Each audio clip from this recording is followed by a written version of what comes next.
बिस्मिल्लाहिर्रहमानिर्रहीम अस्सलामु अलैकुम। मैं हूँ मियाँ मोहम्मद अफजल। अराइन फैमिली से मेरा ताल्लुक़ है। अज का जिहड़ा मेरा व्लॉग है और मेरा टॉपिक है वो है कि सैकंड पालक असी कदों लगानी है जिंदे विच आके सानू फ़ायदा हो सके। जिहड़े मेरे दोस्त किसान भाइयों ने पालक सितंबर, अक्तूबर और नवंबर के महीने दे विच बीजी है, वो माशाल्लाह लोरे लै रहे ने। ज़्यादा तादाद है जिन्हों ने बीजी है तो वो प्रॉफिट लै रहे हैं और कमा रहे हैं। लिहाजा जिहड़ी पालक होंदी है ये बड़ी मुश्किल नाल ज़्यादा तो ज़्यादा 4 लौ जिहड़े होंदे ने 4 दफ़ा कटाई जिहड़ी होंदी है वो यंदी होंदी है। तो उस तो बाद फिर ये पकनी शुरू हो जाती है, गंदल निकल आती है तो फिर पालक ख़त्म हो जाती है। तो फिर बकाया जिहड़ी रह जाती वो मुੱਢਾਂ ਦੇ ਨਾਲ रह जाती है। स्टार्टिंग तो ज़मीन के नाल वो ना होए वर्गी होंदी है। तो जिहड़े दोस्तां ने अक्तूबर, नवंबर या सितंबर च लगाई है वो ऐटोमैटिकली तौर पर वो पालक 31 जनवरी तक उसकी एंड हो जाएगी। लिहाजा सानू चाहिए अगर ज़्यादा पैसे असां कमाने ने तो जिस जगह ते असां पालक लगाईए ਉਹਨੂੰ ਕਈਆਂ ਦੇ ਨਾਲ ਅਸੀਂ ਗੋੜ ਦੇਵੀਏ। ਅਗਰ ਉੱਥੇ ਟਰੈਕਟਰ ਤੁਹਾਡਾ ਜਾ ਸਕਦਾ ਹੈ, ਬਾਅਦ ਜ਼ਿਮੀਂਦਾਰ ਐਸੇ ਹੁੰਦੇ ਨੇ ਕਿ ਉਹ 4 ਚੁਫੇਰੇ ਫਸਲਾਂ ਗੱਡੀ ਜਾਂਦੀਆਂ ਨੇ, ਬਰਸੇਮ ਗੱਡੀ ਜਾਂਦੀ ਹੈ ਔਰ ਉਸ ਤੋਂ ਬਾਅਦ ਗੰਦਮ ਬੀਜੀ ਜਾਂਦੀ ਹੈ ਤੇ ਫਿਰ ਉਹਨਾਂ ਜਗ੍ਹਾ 'ਤੇ ਸਬਜ਼ੀ ਵਾਲੀ ਜਗ੍ਹਾ 'ਤੇ ਟਰੈਕਟਰ ਨਹੀਂ ਜਾ ਸਕਦਾ ਸਾਡੀ ਗਲਤ ਮੈਨੇਜਮੈਂਟ ਦੀ ਵਜ੍ਹਾ ਤੋਂ। ਤਾਂ ਮੈਂ ਜ਼ਿਕਰ ਕੀਤਾ ਜਾਂ ਤਾਂ ਉਹਨੂੰ ਕਈਆਂ ਨਾਲ ਤੁਸੀਂ ਗੋੜ ਲਓ ਤੇ ਜਾਂ ਜਿਵੇਂ ਵੀ ਹੋ ਸਕਦਾ ਉਸ ਜਗ੍ਹਾ 'ਤੇ ਟਰੈਕਟਰ ਲਿਜਾ ਕੇ ਜਾਂ ਤੁਹਾਡੇ ਕੋਲ ਅਲੱਗਾ ਜ਼ਮੀਨ ਫਾਰਗ ਪਈ ਹੈ तो फिर उस जिहड़ी ज़मीन है उन्होंने तुसी अच्छे तरीके दे नाल रूटा मार के सोहने तरीके दे नाल उन्होंने बना के एक बोरी जिहड़ी है वो 1 एकड़ च 1 किले दे विच तुसां पानी है। तो 15 जनवरी नूं अल्लाह दे फजलो करम नाल तुसी पालक सैकड़ पालक तुसी लगा लेनी है। नाल मौसम बहार भी शुरू हो जाता है। मौसम 19 भी खराब होंदा है लेकिन इतना ज़्यादा भी नहीं होंदा। बाज़ इलाकों में बारिश आती है तो बाज़ बिल्कुल नहीं आती। बदल रहिंदा है पंजाब दे विच इन्हां दिनां दे विच आके लेकिन बारिश नहीं होंदी।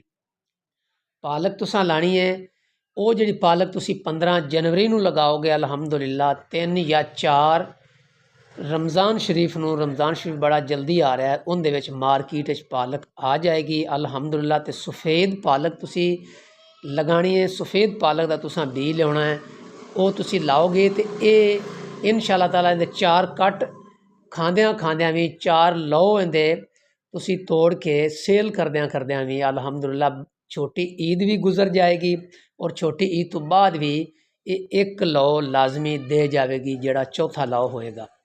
तो इस वास्ते परेशान होने की ज़रूरत नहीं। जिहड़े मेरे दोस्त भाइयों ने किसानां ने पालक नहीं लगाई तो कहते हैं कि यार असीं पालक नहीं ला सके, वो हर हालत से बरे सगीर पाकवंद इंडिया तो पाकिस्तान दोनों चो आसानी दे नाल चढ़दा पंजाब तो लहंदा पंजाब वो लगा सकते हैं।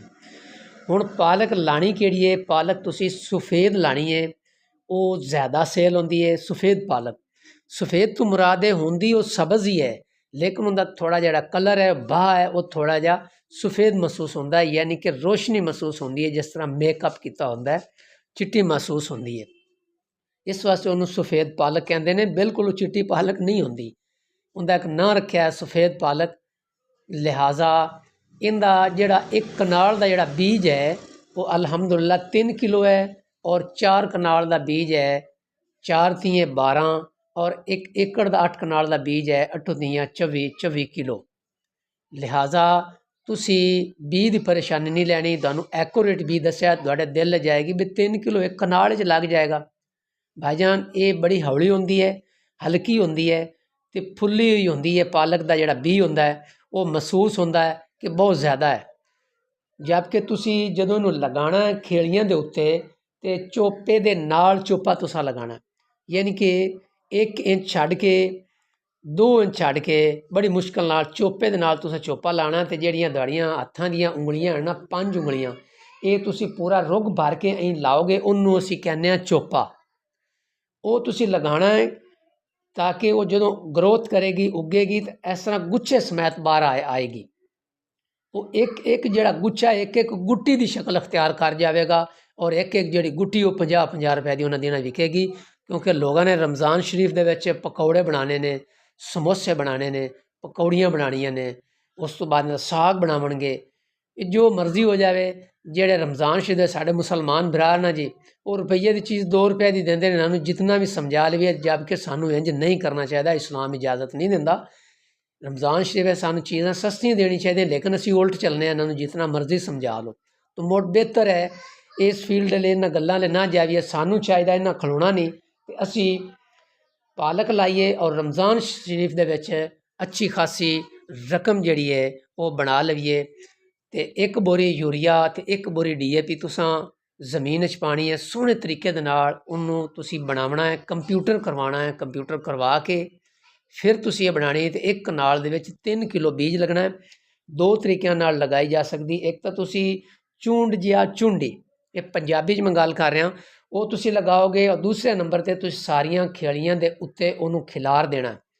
ਇੱਕ ਖੇੜੀ ਦੇ ਉੱਤੇ ਉੜ ਕੇ ਥੱਲੇ ਹੋ ਕੇ ਉਹਨੂੰ ਤੁਸੀਂ ਉੱਤੇ ਉਹਦੀ ਚੋਟੀ ਦੇ ਖਿਲਾਰ ਦੇਣਾ, ਛੱਟਾ ਨਹੀਂ ਮਾਰਨਾ। ਖਿਲਾਰਨ ਤੋਂ ਬਾਅਦ ਫਿਰ ਜੰਦਰੇ ਦੇ ਨਾਲ ਉਹ ਤੁਸੀਂ ਉਹਨੂੰ ਜੰਦਰਾ ਦੌਰ ਦੇਣਾ ਉਹਨਾਂ ਖੇੜੀਆਂ ਨੂੰ। ਇੱਕ ਇਹ ਫਾਰਮੂਲਾ ਕਿ ਤੁਸੀਂ ਉਹਨੂੰ ਛੱਟਾ ਦੇ ਦੇਣਾ ਹੈ ਜ਼ਮੀਨ ਦੇ ਵਿੱਚ। ਅਗਰ ਤੁਸੀਂ ਛੱਟਾ ਦੇਣਾ ਚਾਹੁੰਦੇ ਨੇ ਫਿਰ 3 ਕਿਲੋ ਦੀ ਬਜਾਏ ਵੀ ਤੁਹਾਨੂੰ 5 ਕਿਲੋ ਕਨਾਲ ਦਾ ਪਾਉਣਾ ਪੈਣਾ, ਕਿਉਂਕਿ ਕੁਝ ਵੀ ਬਿਲਕੁਲ ਨੀਚੇ ਬੈਠ ਜਾਂਦਾ ਹੈ ਔਰ ਕੁਝ ਵੀ ਉੱਪਰ ਰਹਿ ਜਾਂਦਾ ਹੈ। ਤੇ ਫਿਰ ਤੁਸੀਂ ਟਰੈਕਟਰ ਦੇ ਨਾਲ ਉੱਤੋਂ ਤੁਸੀਂ ਖੇੜੀਆਂ ਕੱਢ ਦੇਣੀਆਂ ਨੇ। ਔਰ ਅਲਹਮਦੁਲਿਲਾ, ਔਰ ਇਹ ਕਾਮਯਾਬ ਫਾਰਮੂਲਾ ਹੈ। ਇਹਦੇ ਪਰੇਸ਼ਾਨ ਹੋਣ ਦੀ ਕੋਈ ਜ਼ਰੂਰਤ ਨਹੀਂ। ਜਦੋਂ ਛੱਟਾ ਦੇਵੀਦਾ ਹੈ ਤੇ ਫਿਰ ਬੀਜ ਜ਼ਿਆਦਾ ਡਾਲਣਾ ਪੈਂਦਾ ਹੈ, ਤੇ ਜਦੋਂ ਚੂੰਡੀਆਂ ਲਾਣੀਆਂ ਪੈਂਦੀਆਂ ਨੇ ਤੇ ਫਿਰ ਬੀਜ ਥੋੜ੍ਹਾ ਲਾਣਾ ਪੈਂਦਾ ਹੈ। ਇਹ ਬਿਲਕੁਲ ਐਕੂਰੇਟ ਤਜਰਬਾ ਕਰਕੇ ਅਸੀਂ ਖੁਦ ਲਾਉਂਦੇ ਹਾਂ। ਸਾਡਾ ਰਾਈ ਫੈਮ ਨਾਲ ਤਲਕ ਹੈ, ਤੇ ਉਹੀ ਗੱਲ ਕਰਦਾ ਮੈਂ ਜਿਹਦੇ 'ਤੇ ਮੈਂ ਆਪ ਖੁਦ ਅਮਲ ਕਰਨਾ।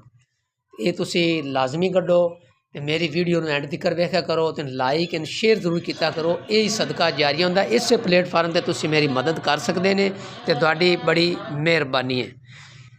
ਤੇ ਮੈਂ ਹੁਣ ਇਜਾਜ਼ਤ ਚਾਹਾਂਗਾ। ਅੱਲਾ ਹਾਫਿਜ਼।